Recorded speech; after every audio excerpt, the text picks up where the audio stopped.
Hi there, this is just a quick reminder to take extra care when following the advice in our videos, especially when it comes to things like electrics, gas appliances and heavy lifting. Stay safe and if in doubt, always contact a qualified professional.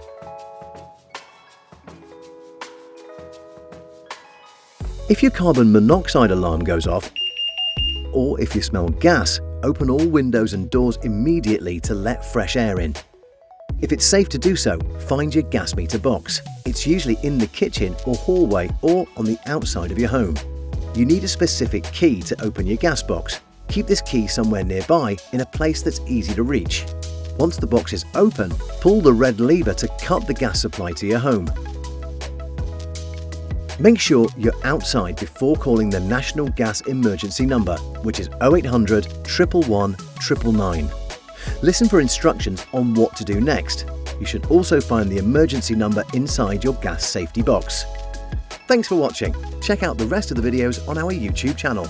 Or for more advice on looking after your home appliances, head to the D&G website at domesticandgeneral.com.